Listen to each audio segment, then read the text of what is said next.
Assalamualaikum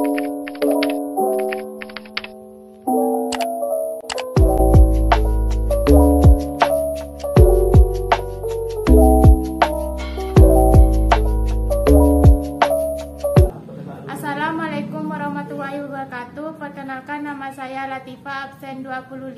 Saya dari Prodi Perbankan Syariah. Baik, langsung saja. Di sini saya akan menjelaskan materi akhlak tasawuf untuk memenuhi tugas UTS dengan tema faktor yang mempengaruhi pembentukan akhlak. Ada 3 aliran yang menjelaskan faktor yang dapat mempengaruhi pembentukan diri. Yang pertama, natisme. Faktor yang paling berpengaruh terhadap pembentukan diri seseorang adalah faktor pembawaan diri dalam yang bentuknya dapat berupa kecenderungan, bakat, akal, dan lain-lain. Kedua, empirisme. Faktor yang paling berpengaruh terhadap pembentukan diri seseorang adalah faktor eksternal seperti lingkungan, sosial, pendidikan, dan pembinaan. Yang ketiga, konvergensi. Faktor yang berpengaruh terhadap pembentukan diri seseorang adalah faktor internal dan eksternal. Ada beberapa faktor yang mempengaruhi akhlak. Yang pertama, insting. Insting sering diartikan bawaan sejak lahir. Insting secara behavioristik merupakan tuntutan untuk beraktivitas. Penganut natisme beranggapan bahwa insting adalah faktor internal dari kondisi psikis manusia. Yang kedua, pembiasaan. Dalam akhlak, pembiasaan merupakan sebuah keniscayaan yang harus diwujudkan. Dalam Islam disebut dengan istiqomah. Pembiasaan terhadap kebaikan akan melahirkan kegiatan yang baik. Dalam Islam, kebiasaan tidak hanya melahirkan aktivitas horizontal yang diakhlaki, akan tetapi juga kepuasan emosional. Yang ketiga, tradisi.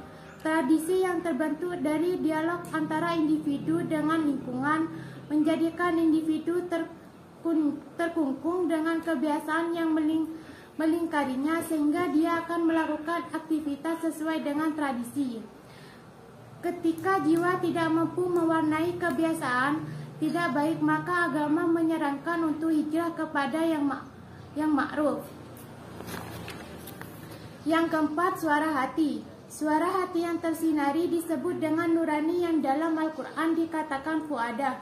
Dia tidak mampu berdusta, sedangkan suara hati yang tidak bersinari disebut waswis, yang selalu mengajak untuk menuruti hawa nafsu. Fuadah selalu mengajak kepada kebaikan, sedangkan waswis mengajak kepada keburukan. Seringkali fuadah mendapatkan tekanan dari waswis sehingga kondisi hati seorang terkecimuk. 5. Kehendak. Kehendak bersinonim dengan kemampuan, sedangkan keinginan bersinonim dengan hasrat. Yang ketika keinginan diberi penekanan, maka ia akan naik menjadi kehendak. Dalam Al-Quran, kehendak memiliki kebebasan untuk melakukan aktivitas yang dipilihnya, akan untuk memberikan pilihan sehingga kualitasnya tergantung dari pengetahuan akal yang dimiliki. Keenam, pendidikan. Sebelum kehendak menentukan pilihan yang ditetapkan, bantuan akal pikir sangat dibutuhkan untuk memberikan pencerahan. Semakin banyak pengetahuan yang diserap, maka semakin banyak alternatif yang ditawarkan pada kehendak.